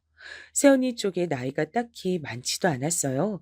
친오빠보다 꼴랑 2살 많았으니까요. 대학은커녕 결혼이나 해치워버린 친오빠의 자태에 친할머니께선 머리에 띠 두르고 들어놓으셨어요. 그리고 전 그 띠를 보면서 디자인이 예스럽고 예쁘다는 생각이나 하고 있었죠. 어릴 때부터 그런 거에 관심이 많았거든요. 친구들이 무식하게 잠자리를 잡아서 날개를 못 쓰게 만들고 있을 때에도 전 잠자리에 날개 같은 재질의 옷은 왜 시중에 안 나오는지 그런 걸 궁금해하던 아이였습니다. 우리 손녀 똥강아지들, 너희들은 분명히 대학을 가겠지? 사람이 대학 나와야 쓰는 법이야. 친할머니께선 저와 사촌 언니를 앉혀두고 물어보셨어요. 전 대충 몰래 코나 후비고 있었는데 옆에서 사촌 언닌 네 이렇게 대답했던 것으로 기억합니다. 그래놓고서 사촌 언닌 기껏 들어간 대학을 1년 만에 멋대로 때려치우고 창업에 길을 걸었습니다. 그 바람에 고모랑 고모부가 개거품 물고 뒤집어지셨다고 들었었는데요. 놀라운 건 사촌 언니가 창업을 해서 안 망했단 거예요. 그게 조금씩 이어지고 또 이어지고 이런 걸 반복하다가 나중엔 제법 그럴싸한 업체로 성장을 해버렸습니다. 성윤아, 너도 이제 성인인데 번듯한 지갑 하나 정도는 있어야지. 내가 하나 사줄게. 정말? 언니 되게 멋지다. 그럼 지갑은 어디서 고르면 될까? 저기 보이는 액세서리 가게? 저기 가격대가 좀 있는 것 같던데. 나 저기 들어가서 골라도 돼? 뭐? 너 장난해? 어디 가서 우리 집안 식구라고 하지 마. 그렇게 쥐똥마늘 스케일로 노는 거 우리 집안 스타일 아니야. 창피해. 빨리 따라와. 백화점은 문 빨리 닫는단 말이야. 뭐라고? 지갑을 백화점 가서 사겠다고? 많이 비쌀 텐데. 언니가 벌써 그 나이에 그럴 능력이 있어? 남들이 공부할 때 우린 돈을 벌써부터 버는 게 우리 집안 특징인데 넌 왜 헛소리라고 그래? 빨리 고르기나 해. 돈 들어오게. 빨간 지갑으로 골라라. 그 당시에 사촌 언니가 백화점에서 사줬던 게 엄청 값이 나가는 명품 브랜드였어요. 그래서 사촌 언니가 돈을 잘 버는 걸 실감했었네요. 저희 집안의 특징인 듯 싶었습니다. 신기하리만치 뭘 해도 어떻게든 돈을 벌어먹고 살았어요. 하지만 친할머니라든지 다른 나이 지긋하게 드신 집안의 어른들께선 그걸로 만족하지 못하셨죠. 대학을 안 나오면 남들이 놀 때 일을 해야 하고 폼나게 컴퓨터나 두드리면서 돈을 버는 일을 할 수가 없다고 보셨습니다. 대학을 나온 것들이 세상을 주도하고 바꿔가는 것이라고도 생각을 하셨죠. 친정 부모님께선 금전적인 어려움을 한 번도 겪어보지 않으신 분이었으나 가방끈이 짧아서 살면서 약간의 아쉬움은 느껴본 적이 몇 번 있다고 하셨습니다. 그래서 더더욱 친오빠가 멀쩡히 대학을 나와서 취업문을 두드리길 바랬는데 그게 어그러져서 안타깝다고 하셨었죠. 그대로 장남이 제대로 대학 나와서 번듯하게 좀 살면 보기 좋았을 텐데 일찍 결혼이나 해버리고 아는 형 일인지 뭔지 아는 건 계속 기웃거리면서 고작 그런 거나 하면서 살고 엄만 진짜 네 오빠만 생각하면 자다가도 가슴이 답답해서 눈이 떠져. 친오빠의 기행이 친정엄마께선 상처로 남았을지 모를 일이었습니다. 크기 전까지의 저는 모두가 자기 자리에서 잘 해내고 있는데 어른들은 왜 이렇게 대학 타령만 해댈까 싶었어요. 하지만 자라고 나서 깨닫게 됐던 것이죠. 대학을 나와서 사회적인 시선 앞에서도 어깨에 힘주고 사는 자식의 모습을 다들 보고 싶으셨던 것이란 것을요. 그래서 전 원하지도 않던 전문대를 간신히 나왔습니다. 냉정하게 나오나 마나 한 곳이었어요. 제 인연의 시간과 약간의 돈을 버렸다고만 생각이 들었죠. 좋은 대학을 나오기엔 애석하게도 제 공부 수준이 안 따라줬습니다. 타고난 머리가 그런 것을 어쩌나요. 게다가 노력도 재능의 영역이더라고요. 전문대를 나와서 아르바이트나 하다가 옷가게 일을 시작했던 거예요. 전 워낙 그쪽 방면에 관심이나 재능이 많았으니까요. 친할머니께선 이제 저를 향해 가방 끈 긴 남자와 결혼을 해야 한다는 말씀을 하고 계셨습니다.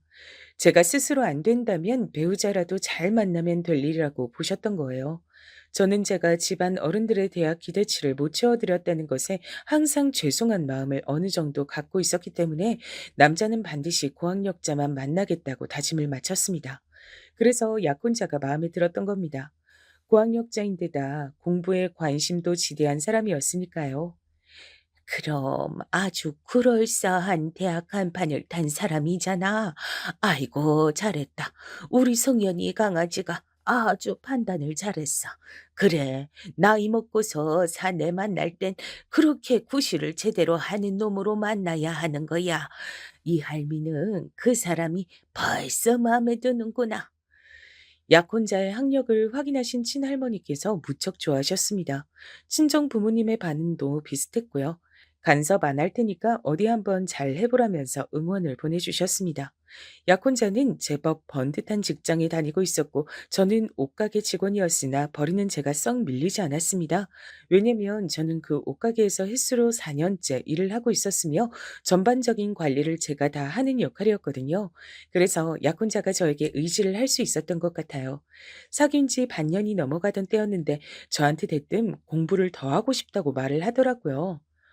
성현아, 나 직장 생활이 너무 힘들다.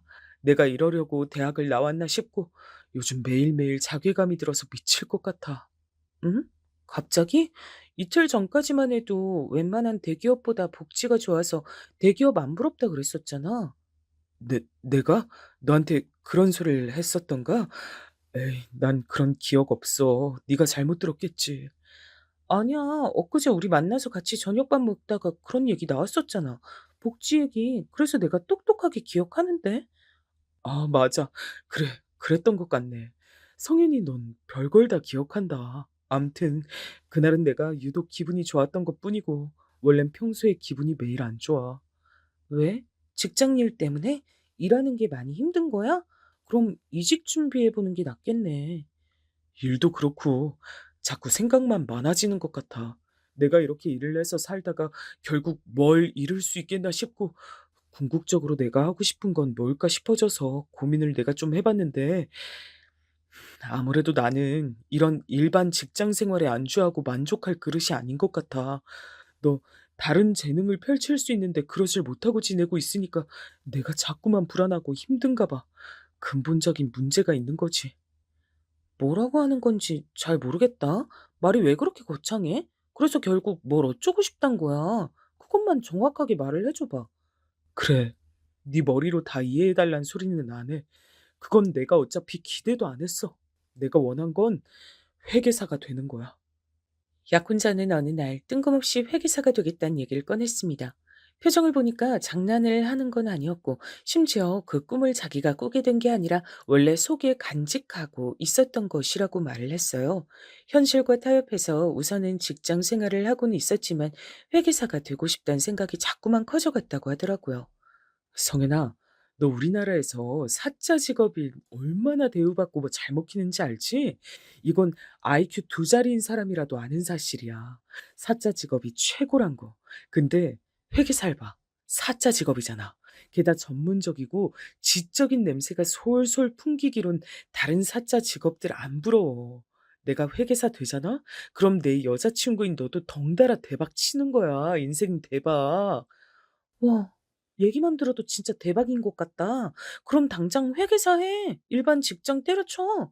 그거 매일매일 지옥 같다면서. 잘 됐네. 미련 없이 그만둘 수 있잖아. 지옥 같다는 소리까진 아니었고, 암튼 나 직장 그만두고 회계사들 준비하는 거 성현이 너도 찬성이란 소리지? 고마워.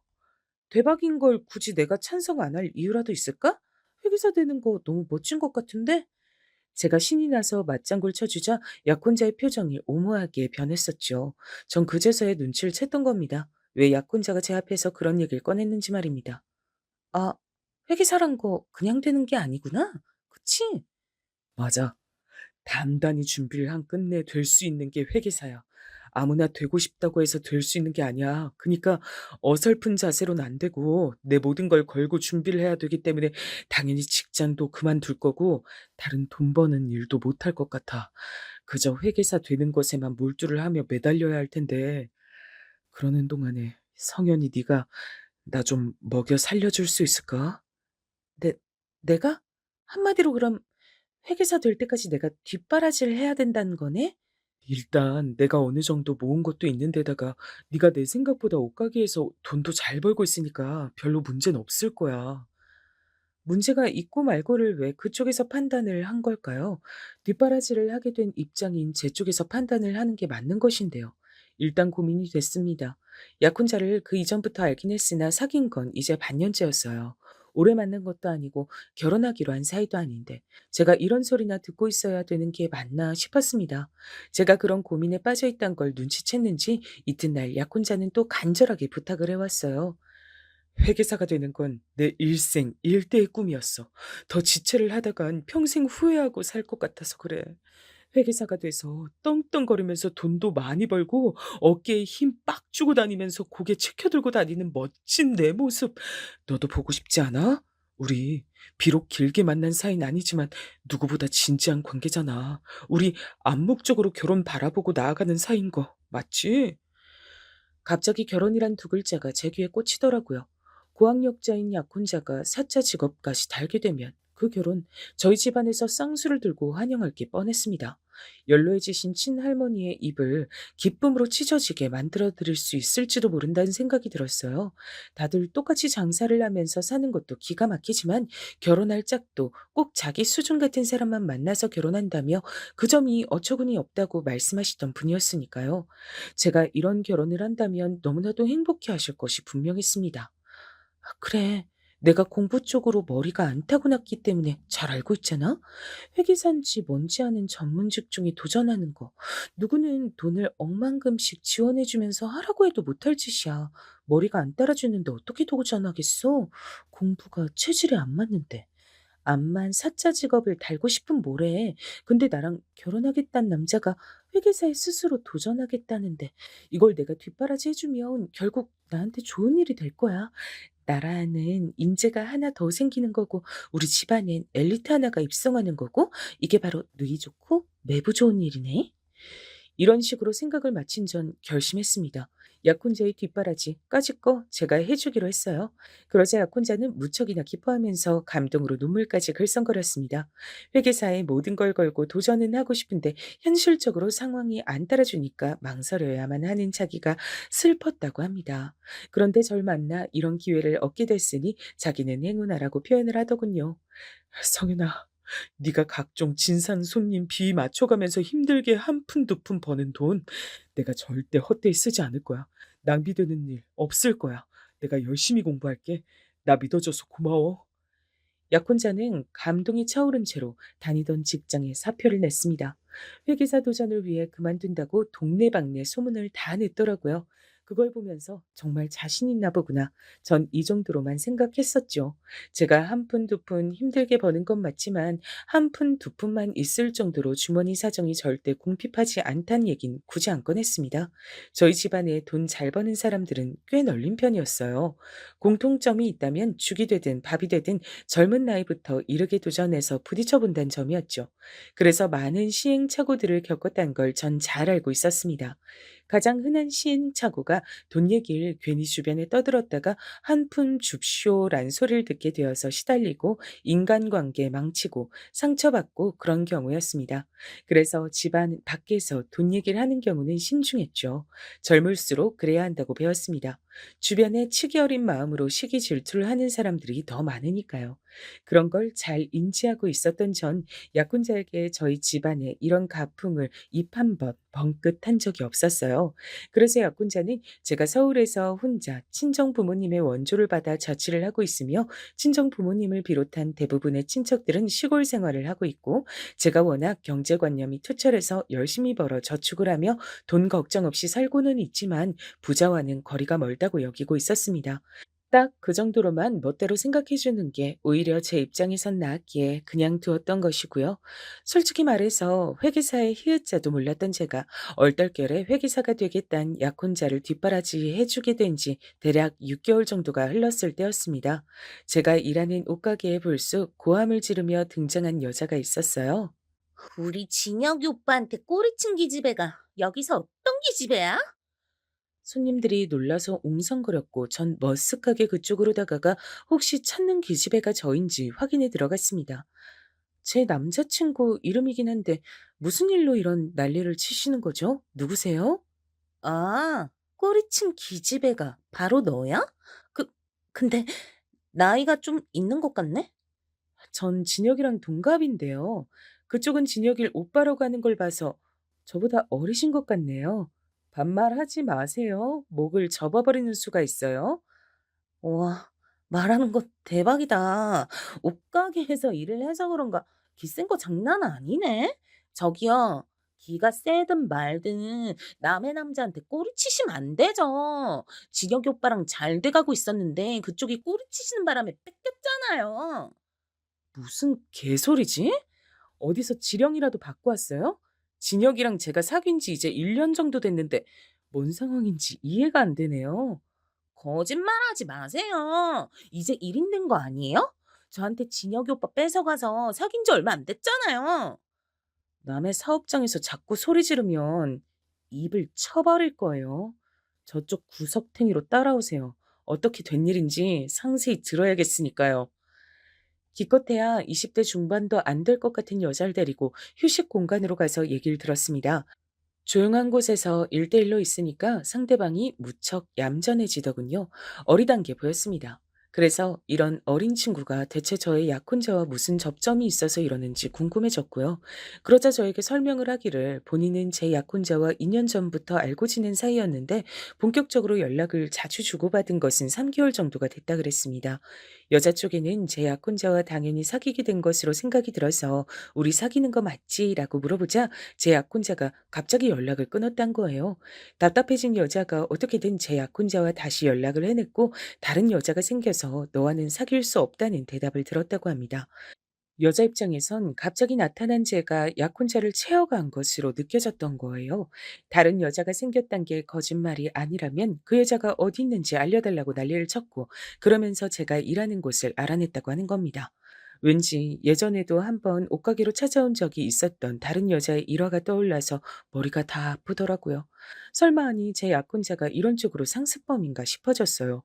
전 오해가 있었다고 원래 저는 약혼자와 교제해온 사이라고 다 설명을 한 후에 그 여자를 보내줬습니다. 그 여자는 훌쩍이면서 떠났고요.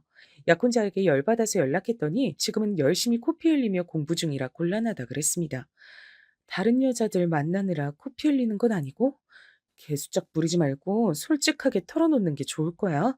저녁에 찾아갈 테니까 딱 기다려. 제가 이를 갈며 말하자 약혼자가 놀랐는지 히익 하는 소리를 내더군요. 그러거나 말거나 정말로 가만히 안 둘 작정이었습니다. 근데 퇴근을 앞둔 절 찾아온 사람이 있었어요. 그 사람은 바로 약혼자의 모친이었습니다. 즉 저에겐 예비 시모 정도로 표현을 하는 게 가장 나을 법한 분이었죠. 성현아, 이제 퇴근하려고 내가 저녁 한 끼 같이 하고 싶어 찾아왔는데 혹시 곤란한 때 온 건 아니겠지? 아, 어머님 오셨어요? 연락을 미리 주셨다면 더 좋았을 텐데요. 진혁이하고 저녁에 따로 보기로 해서 오늘은 좀 애매한데요. 그러지 말고 오늘 나하고 시간 좀 보내주렴. 진혁이는 오늘따라 공부가 너무 잘 된다더라. 우리가 진혁이 공부 방해하지 말고 우리끼리 저녁 먹자. 좋지? 아, 네, 알겠습니다. 그렇게 할게요. 왠지 떨떠름했지만 안 따를 수가 있어야 말이죠. 근처의 고급 덮밥집 가서 식사를 했습니다. 그리고 역시나 그 자리에서 예비 시모의 눈물 없인 들을 수 없는 육아 이야기가 펼쳐졌습니다. 약혼자를 얼마나 힘들게 키웠는지 예비 시모는 구구절절하게 늘어놓으셨어요. 제가 이미 세 번째 듣는 얘기였으나 참을성 있게 그냥 들어드렸네요. 친할머니의 신세 한탄을 오래 들어드린 버릇이 남아 있어서 듣던 얘기 또 듣는 것엔 이골이 나 있었기 때문입니다. 아, 참고로 예비 시모는 이혼을 하신 분이었어요. 약혼자가 중학생 때의 일이었다고 합니다. 이혼하고 나서 양육비를 꼬박꼬박 보내겠다고 약속을 했던 약혼자의 부친은 그걸 지키지 않았죠. 그래서 예비 시모가 마음고생 심하게 하면서 지내셨다고 해요. 그러다가 약혼자가 명문대에 입학을 하자 나중에 떨어질 콩고문을 기대한 것인지 갑자기 그 부친이 연락을 해오더니 용돈도 보내주고 뭐 그렇게 했다고 합니다. 그런 것 때문에 오히려 인간적인 실망감이 들어 예비 시모와 약혼자는 더 마음의 문을 닫게 된 것만 같았어요. 그런 옛 이야기를 다 늘어놓은 다음의 순서는 이것도 역시나 예상대로 약혼자의 허물을 감싸주고 용서해달란 예비 시모의 부탁이었습니다.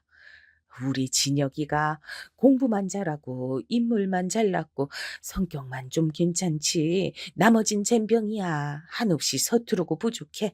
그래서 인간관계도 맺고 끊는 게 어설프고 거절도 잘할 줄 몰라. 우리 진혁이의 이런 못난 부분을 우리 성현이가 너른 마음씨로 감싸주고 용서해 줄 수 있을까? 오늘 제가 어떤 일 겪었는지 어머님은 이미 다 알고 계시네요. 진혁이가 얘기를 해드렸나 봐요. 그래. 오죽하면 오늘따라 공부에 매진을 하던 녀석이 네가 신경 쓰이고 미안해서 나한테 연락해서는 널 챙겨달라고 신신당부하더라. 자기 대신에 저한테 용서를 빌고 오늘 일을 없던 일로 잘 포장해달라고 어머님께 그렇게 부탁을 한 게 아니라요? 성현아, 사람 섭섭하게 말을 그렇게 하면 못 쓰지. 우리 진혁이가 부족한 부분 많은 건 너도 알고 나도 알잖니. 그리고 이미 네가 우리랑 한 식구인 건 나도 알고 우리 진혁이도 알지. 그니까 서로 쓸데없이 감정 상하는 일에 날 세우며 시간 낭비는 하지 말자. 이래나 저래나 우리 진혁이한텐 성현이 너밖에 없어. 나한테도 이미 네가 며느리야. 가족끼린 사소한 걸 들추고 그러는 게 아니야. 들을수록 이상한 소리였는데 정말 이상한 점은 들을수록 그럴싸하게 느껴졌단 겁니다. 이래서 연륜은 무시 못한다고 하는 걸까요? 예비 시모의 궤변에 가까운 설득에 전 넘어가 버렸고 약혼자의 여자가 벌인 소동은 그대로 묻어버렸습니다. 사실 약혼자에게 직접 따졌어도 각종 비겁한 변명이나 듣고 말았을 듯 싶더라고요.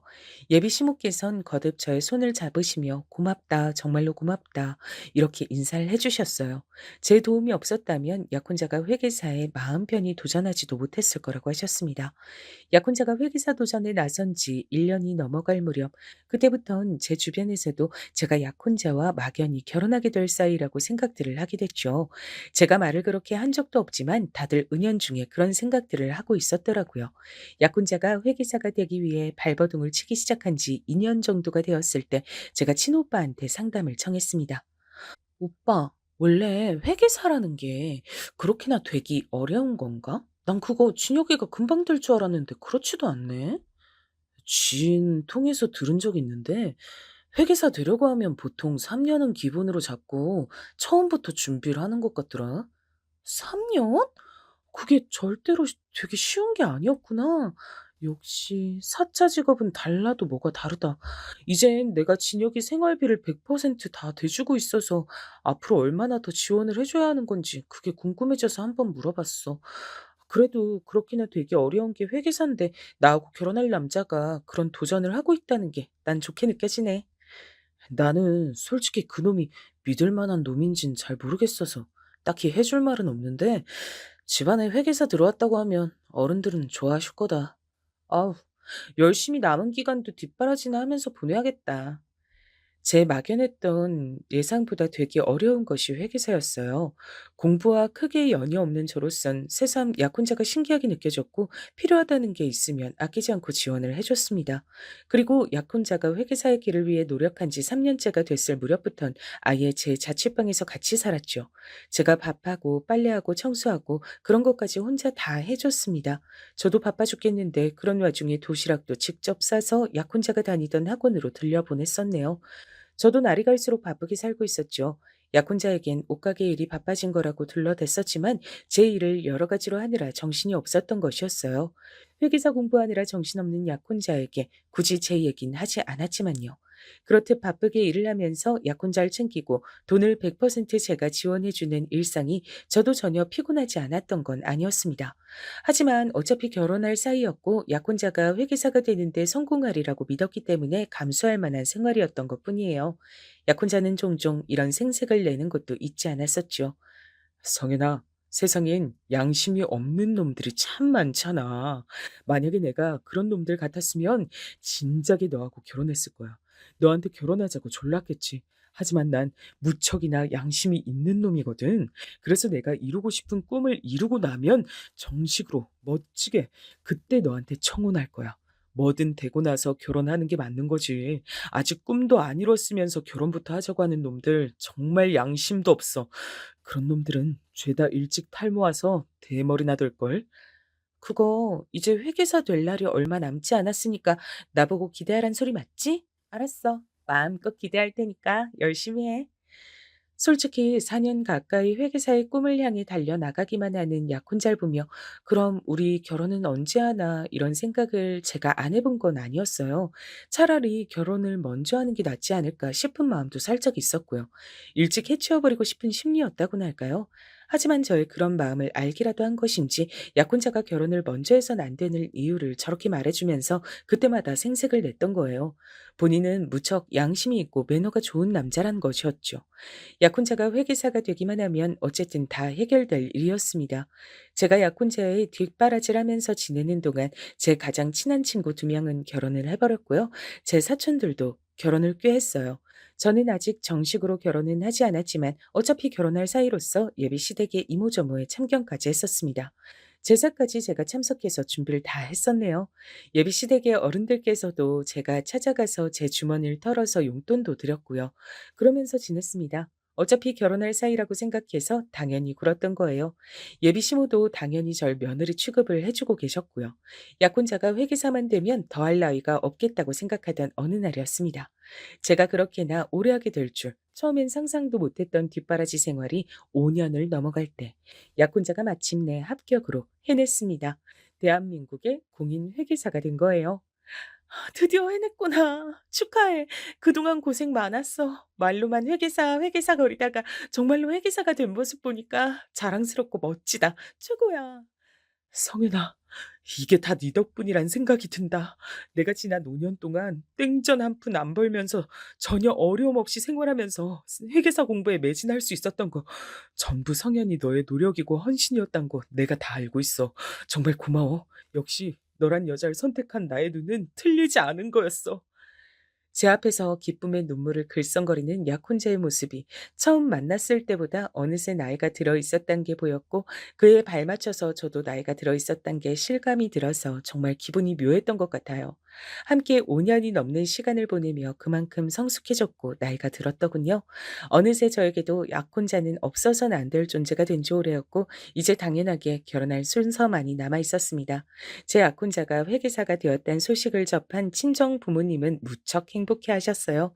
근데 친오빠는 신중한 반응을 보였습니다. 집안에 다른 어른들께는 결혼식 날짜 잡히고 나서 말씀드리는 게 좋겠다. 왜? 드디어 회계사가 됐는데. 오빠, 사짜 직업이잖아. 전문직, 회계사. 얼른 동네방네 자랑하는 게 낫지 않겠어? 내 주변에 기혼 친구들이 가득하잖아. 그래서 알기 때문에 하는 소리야. 식장 들어가기 전까진 정말 모르는 법이더라. 조심하고 신중해서 나쁠 건 없어. 전 친오빠가 제 약혼자를 질투해서 괜히 저러는 거라고 생각했었어요. 하지만 대충 장단을 맞춰줘야 할 것 같아 알았다, 크게 말 안 하고 다니겠다 했던 겁니다. 집안의 다른 어른들께도 구태여 일찍 알리지 않았었죠. 이게 설마 신의 한 수로 돌아올 줄은 꿈에도 모르고 그랬었지만요. 당당하게 회계사가 된 약혼자는 얼마 후 제 자취방에서 나가겠다고 했어요. 결혼하기 전에 예비 시모에게 효도하면서 모자가 오붓하게 둘이 지내보고 싶다 그랬습니다. 전 당연히 흔쾌한 마음으로 그러라 그랬죠. 근데 난 언제 초대해 줄 거야? 나도 거기 가서 밥 한 끼 같이 먹고 싶은데. 도통 나한텐 오란 소리를 안 하네. 어머님도 아무 말씀 없으시고. 성현아, 그건 내가 좀 정신이 없어서 그래. 회계사가 얼마나 바쁜지 너도 알지? 아니? 모르는데? 내가 그걸 어떻게 알아? 아휴, 이런 데서 수준 차이가 확 나네.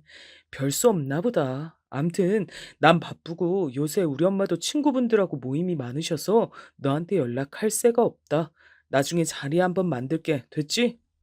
되기는 뭐가 됐냐고 따지고 싶었는데 약혼자가 많이 바쁜지 연락을 휙 끊어버렸어요.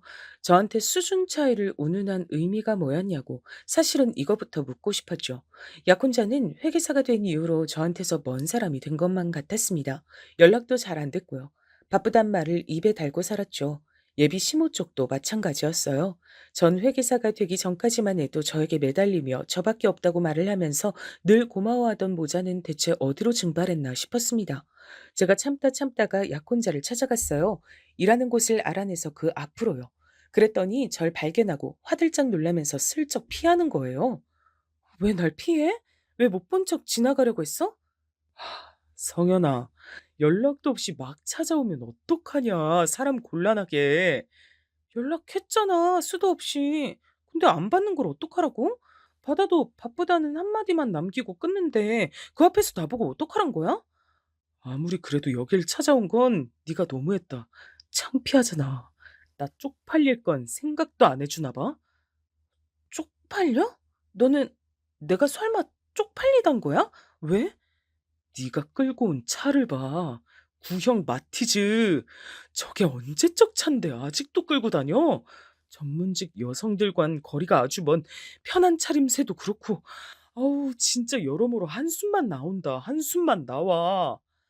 와, 그때부터 제 뒤통수가 얼얼해지더라고요. 절 향해서 그렇게 말을 하는 것도 어이가 없었는데 더 중요했던 건 저를 위아래로 훑어보던 바로 그 눈빛이었습니다.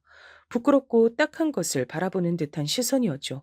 그건 마치 나는 이제 회계사식이나 됐는데 너는 대체 뭐냐고 비난하고 조롱하는 것만 같았습니다.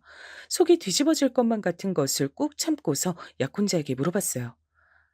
알았어. 내가 쪽팔린 것 같으니까 금방 꺼져줄게. 이것만 얼른 답해줘. 그래서 나하고 언제 결혼할 거야? 그렇게나 바빠서 나하고 결혼할 시간은 있겠어? 결혼? 지금 대체 결혼 얘기가 왜 나오냐? 피곤해 죽겠네. 너 제발 좀 가라. 나 바쁘다. 약혼자는 귀찮은 것을 처리하듯이 대충 손을 휘휘 저으며 제 앞을 떠났습니다. 전 망연자실했죠. 제가 버림받았다는 것을 그런 상황에서도 눈치를 못 차릴 정도로 제가 둔하진 않았던 모양이에요. 입가에 저절로 헛웃음이 걸렸습니다. 제가 그동안 무엇을 위해 5년이 넘도록 달려왔나 싶었어요. 이래서 헌신하면 헌신짝이 된다는 표현이 있는 거란 생각도 들었습니다. 그러던 와중에 옷가게로 찾아온 여자 손님이 있었는데 자기를 기억하냐고 묻더군요. 누군지 가물가물했는데 자기 남잔 제가 뺏었다면서 오해라고 쳐들어왔던 여자였습니다. 진혁이 오빠 회계사 됐다면서요? 그 인간이 하도 자랑을 하고 다녀서 저까지 알게 됐어요. 아, 네, 그랬군요. 그래서요? 제가 회계사랑 결혼하게 됐으니까 그거 배 아파서 오신 거예요? 아니에요. 절대 그런 마음은 아니었어요. 사실 전부터 신경 쓰였는데 알려드려야 될 것 같아서요. 진혁 오빠 거의 습관처럼 바람 피우는 아주 못된 놈이에요. 네? 습관처럼 바람을요? 그게 무슨 소리예요? 역시 모르셨구나. 저도 예전 그때는 몰랐거든요. 나중에 다른 언니들이 얘기해줘서 알게 된 건데요. 진혁이 오빠 절대 한 여자만 만나는 스타일이 아니래요. 그리고 결혼은 돈 많은 부잣집 여자랑 하는 게 일승일대 꿈이란 얘기가 공공연하게 술자리에서 옛날부터 떠들고 다녔대요. 그래서 회계사 뒷바라지 해준 여자친구하고는 절대 결혼 생각 없다고 얼마 전엔 그런 소리도 짓거렸다고 하더라고요. 저도 모르게 주먹이 쥐어졌습니다. 전 그 여자에게 따로 맛있는 커피 한 잔을 사주면서 이야기를 더 들어봤어요. 그랬더니 약혼자의 바람길을 증명해줄 증인이 아주 차고 넘치겠더라고요. 회계사 준비를 하는 기간에도 3번 정도는 여자를 따로 만났던 듯 싶었습니다. 뭐 이런 놈이 다 있나 싶었네요. 이런 놈을 믿었던 제가 이쯤 되면 멍청한 건가 싶을 지경이었죠. 이미 그놈은 회계사가 돼버렸으니 제가 할 수 있는 최고의 복수는 더 이상 그딴 놈에게 제 마음을 쏟지 않는 것이었습니다. 얼른 제 인생을 열심히 챙기는 게 최고일 것 같았죠. 마무리는 잘 지어야 될 것 같아서 약혼자 그놈이 똥폼을 잡으며 저에게 만나자고 청했을 때 지체 없이 나가봤습니다. 보나마나 이별 통보일까 싶었는데 역시나 맞더라고요. 근데 이유가 너무 못났어요. 성현아, 너한텐 정말로 미안하게 됐다. 하지만 사람 마음이란 게 그렇잖아. 진짜 사랑이 아니면 결혼할 수가 없는 거잖아. 내 마음이 이젠 네가 아니라고 외치는데 내가 뭘 어쩌겠어. 그 외침 무시하고 그냥 나랑 결혼하면 되잖아. 왜? 그건 못하겠어? 내가 원체 청력이 좋아. 그래서 내 마음의 외침이 무시가 안 되네. 미안하다. 네, 사촌 언니가 예전에 해준 말이 생각난다.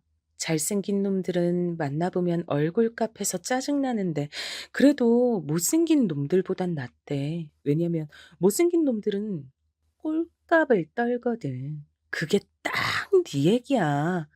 꼴값 떨고 있네, 이 비겁한 놈아. 나한테 지원받은 거나 토해내고 그런 말을 해. 사랑으로 지원해준 걸 왜 이제 와서 값을 따져? 너 정말 너무한다. 그리고 이건 내 뜻만이 아니야. 우리 엄마가 너랑 헤어지래. 너랑은 이제 급이 안 맞는데. 그럼 내가 어머님을 설득할까? 그럼 되겠어? 아니, 안 돼. 사실은 나 결혼하기로 했다. 너 말고 다른 여자랑. 우리 엄마가 주서 내준 집안 괜찮은 여자하고 결혼하기로 이미 결정을 다 했어. 네 마음이 찢어질까 봐 미리 말을 못했네. 미안하다. 나 좀 놔줘라. 사랑은 시작보다 끝이 중요한 거야. 그러니까 날 보내줘. 비련의 남자 주인공인 것처럼 눈물을 짓는 게 자기가 잘생긴 줄 착각하는 것 같아서 소름이 끼쳤어요. 그래서 전 고개를 절레절레 흔들며 제 지갑을 꺼내 들었습니다. 사촌 언니가 사줬던 빨간 지갑은 명품이라 그런지 세월이 흘렀어도 멋스럽기만 했고 저에게 많은 돈을 안겨줬죠. 그 안에서 저는 명함 하나를 꺼내 약혼자에게 던졌어요. 이제 보니까 그간 내 명함 하나도 준 적 없었더라. 이별하는 마당이니까 특별히 기념으로 남겨줄게. 그거 먹고 떨어져. 너 주제에 명함이 있었구나. 그래, 알았어. 잘 받을게. 어라? 어? 이거 뭐야? 대표? 네가 왜 업체 대표라고 나와 있어? 대표니까 대표라고 나와 있겠지. 아, 맞다. 내가 오래 일한 그 옷가게 있지? 사실 따지고 보면 지금은 내가 거래하는 수많은 거래처 사장님들 중 한 분의 가게일 뿐이야. 어쩌다 보니 내가 취미로 일손 좀 도와드리는 것뿐이고, 내가 진작에 패션 쪽에 관심이 많아서 디자인 사업, 원단 사업 이런 거에 뛰어든 지 오래거든. 이 얘기도 안 한 것 같은데 우리 집안 부자야. 가방 끈만 짧지 계좌의 영은 길게 늘어져 있는 집안이야. 그래서 솔직히 돈 걱정은 전혀 안 하고 너 뒷바라지 해줬었어. 암튼 용건 끝났으면 난 이만 가볼게. 회계사 나부랭이보다 내가 10배는 더 바쁜 사람이라서. 약혼자가 경악에 차서 발까지 동동 구르며 난리를 쳤지만 전 깔끔하게 무시하고 나왔습니다. 지난 5년만 생각하면 열불이 터졌지만 당장의 제 일상을 냉정하게 사는 게 더 중요했어요. 근데 이틀 만에 약혼자가 자기 모친을 끼고 제 눈앞에 나타나더라고요. 예, 성연아. 진혁이 나 아무 잘못 없어. 다 내가 잘못한 거란다. 내가 아둔해서 생각을 잘못했던 거야. 내가 미쳤지. 널 두고 웬 다른 여자를 우리 진혁이한테 붙여주려고 했으니. 그래. 나는 우리 엄마가 시키는 대로 행동한 죄밖에 없어. 난 계속 너뿐이었어. 제발 한 번만 용서해주라. 우리 깊은 정이 있잖아. 그래서 제가 두 사람 앞에 검지와 중지를 내밀어 V자를 그려주었습니다.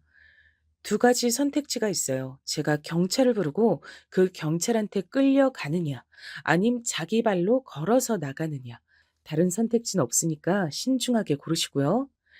그러자 두 사람은 저에게 정도 없냐면서 우는 소리를 했습니다. 그 소리를 듣곤 참을 수가 없어서 제가 웃음이 터졌었죠. 제가 배를 잡고 웃으니까 두 사람은 점차 숙연해졌고 경찰에 끌려가긴 싫은지 터덜터덜 자기 발로 떠났습니다. 그 이후로도 몇 번 저한테 질척거렸는데 제가 냉정하게 딱 끊어냈어요. 그렇게 구질구질한 막이 내렸죠. 회상하니까 씁쓸한 웃음만 지어지네요. 저는 그 이후로 절대 의도한 건 아니지만 4차 직업을 가진 남자를 만나 결혼에 꼴이 냈답니다. 지금까지 크게 싸우는 일 없이 알콩달콩 잘 사는 중이에요. 참고로 회계사는 아니랍니다.